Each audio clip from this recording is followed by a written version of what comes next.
Deep into the quiet night, when the whole city of Alexandria had fallen into peaceful slumber, Cleopatra, the young queen of Egypt, stepped alone onto the vast and silent royal terrace. The air was cool and soft, carrying the gentle, refreshing mist rising from the Nile River below. Not a single disturbing sound could be heard, only the slow, steady breathing of the greatest river in the world, flowing calmly through the darkness. She stood there, tall and graceful, her light silk gown brushing gently against the cold stone floor of the terrace. Torches lined the edges of the palace grounds, their warm, flickering light reflecting softly upon the wide, dark surface of the Nile. The flames danced quietly, and their golden glow floated on the gentle waves like scattered stars fallen into the water. Above her, the night sky stretched endlessly, clear and deep, decorated with thousands of bright, unblinking stars. Cleopatra lifted her eyes toward the heavens. She was not merely observing the stars, she was communicating with them.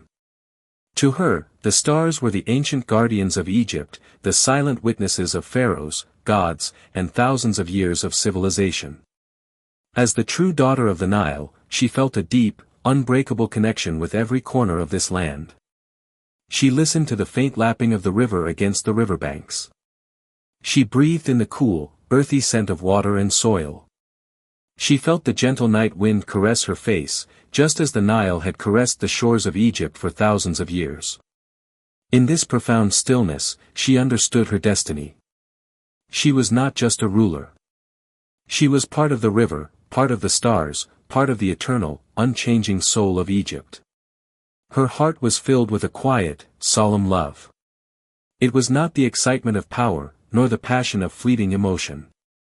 It was a deep, calm, endless love for the land that had raised her, for the river that nourished her people, and for the ancient, mysterious legacy that flowed within her veins.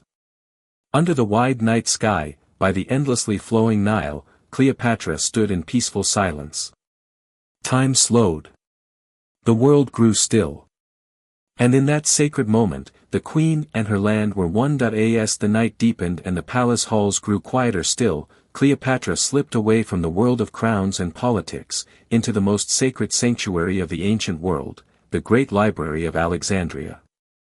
This was not a place of power, nor a place of ceremony. It was her refuge, her quiet home, the only space where she could lay down the weight of being a queen and simply exist as a seeker, a thinker, a soul hungry for knowledge. The moment she stepped through the towering marble doors, a warm, ancient fragrance surrounded her completely, the soft, earthy, slightly sweet smell of thousands upon thousands of papyrus scrolls, dried and preserved over centuries. It was the scent of time itself, of wisdom gathered from every corner of the world, of ink and plant fiber and the gentle dust that settled only in places of deep stillness. The air was calm and slightly cool, designed to protect the precious scrolls, and it felt like a gentle embrace against her shoulders. Rows and rows of wooden shelves stretched endlessly into the soft, dim light.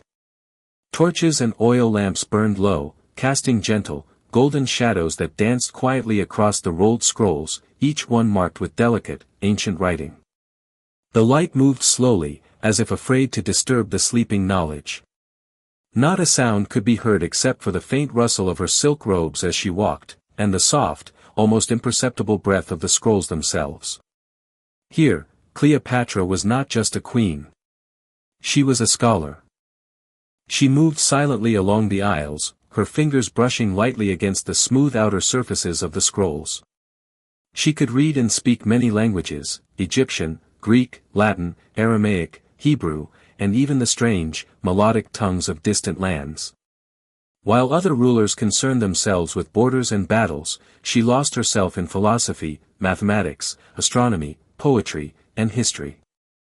She did not merely read, she listened. She listened to the voices of thinkers long dead, to the questions of wise men, to the secrets of civilizations that had risen and faded long before her time. But within this ocean of knowledge, there was also a gentle, quiet loneliness. She understood truths that no one around her could fully grasp. She saw connections between nations, cultures, and faiths that her advisors could not see. Surrounded by more wisdom than any person in the world, she was often, silently, alone. There were few who could match her mind.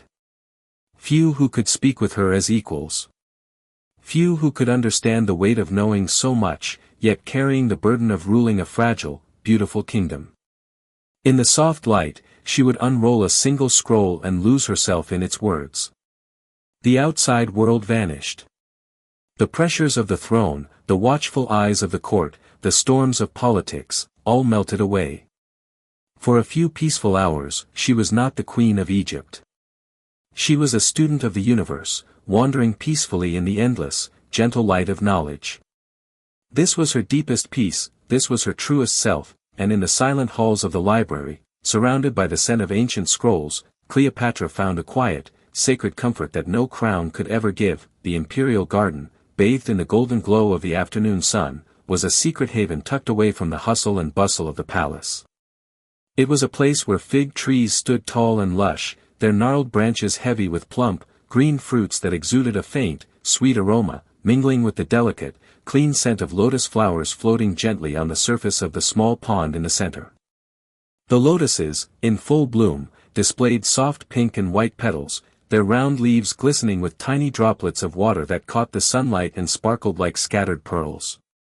She walked barefoot on the cool, smooth slate slabs beneath her feet, the stone's chill seeping up through her toes, a welcome reprieve from the warmth of the sun that kissed her shoulders and hair. Her feet, soft and delicate, brushed against the occasional moss that grew in the crevices of the stones, its velvety texture a gentle contrast to the hard, cool slate. With each step, she moved slowly, almost reverently, as if afraid to disturb the fragile peace that hung in the air, peace that felt both precious and fleeting, like the last breath of a summer day. She paused by a cluster of fig trees, her fingers reaching out to brush the rough bark of one trunk, feeling the deep grooves and ridges that told the story of years gone by. Above her, the dense canopy of palm leaves stretched high, their long, slender fronds overlapping like a natural canopy, filtering the harsh afternoon sun into dappled patches of light and shadow that danced across the ground, across her bare arms, and across the petals of the lotus flowers. The light, soft and golden, shifted slowly as the breeze stirred the palm leaves, casting moving patterns that seemed to whisper secrets, secrets of longing, of regret, of a beauty so grand yet so fragile that it felt almost powerless. She stood there in silence, her eyes fixed on the way the sunlight slanted through the palm fronds, how it turned the air into a haze of golden dust, how it gilded the edges of the lotus petals and made the fig leaves glow with a rich, deep green. There was a grandeur to the scene, the imposing fig trees, the elegant lotus pond, the warm sun filtering through the palms, but beneath that grandeur, there was a quiet sense of decadence, anise that clung to every petal, every leaf, every ray of light. It was the kind of beauty that felt like it could fade in an instant, that relied on the whims of the sun and the breeze, that could not last forever. Her mind wandered as she stood there, her bare feet rooted to the cool, her fingers still resting lightly on the fig tree's bark. She thought of the days that had passed, of the responsibilities that weighed on her shoulders, of the moments of joy that felt so fleeting compared to the endless days of quiet longing. The fragrance of the figs and lotuses wrapped around her, a sweet, intoxicating embrace that made her eyes flutter closed for a moment, as if she could lose herself in the scent and the light and the silence. When she opened them again, the sunlight was still dancing through the palm leaves, the lotus flowers still floating gently on the pond, and the cool stone still beneath her feet, but something in her had shifted, a quiet contemplation settling in her chest, as if the garden's quiet decadence had seeped into her very bones, making her feel both alive and utterly helpless. All at once the night had fallen softly, like a veil of silk draped over the ancient city, and in the distance, the lighthouse of Alexandria stood tall against the dark sky, its fire flickering steadily, warm, golden, and unyielding, cutting through the haze of the night air like a beacon of last hope. The light pulsed gently, casting long, wavering shadows across the calm sea, where the waves lapped softly against the shore, their rhythm slow and mournful, as if whispering a farewell to the day that had passed, to the moments that would never return.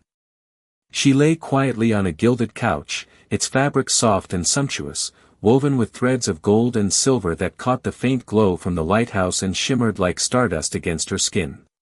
Her body was relaxed, her eyes half closed, as if she were already drifting between wakefulness and a deep, endless dream.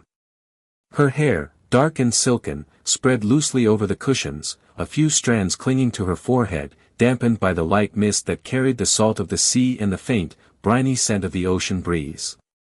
Her fingers rested lightly on her chest, their movements slow and barely perceptible, as if she were counting the beats of her own heart, each one a gentle reminder of the life that was slipping away, soft and unhurried, like sand through her fingers. Her lips were parted slightly, a faint, almost imperceptible smile playing at their corners, as if she had already accepted the inevitable, as if she knew that all the grandeur, all the glory, all the love and longing that had filled her days, would soon dissolve into nothing but sand. The lighthouse fire continued to glow in the distance, its light spilling through the open windows, painting golden streaks across the walls, across her face, across the gilded carvings of the couch.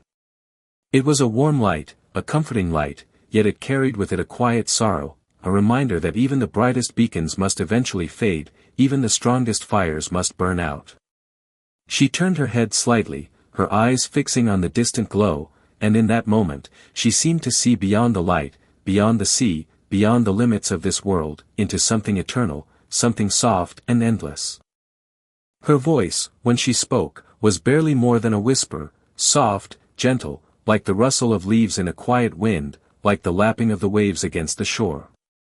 She spoke of the days of splendor, of the palaces adorned with jewels, of the laughter that had echoed through the halls, of the love that had felt unbreakable.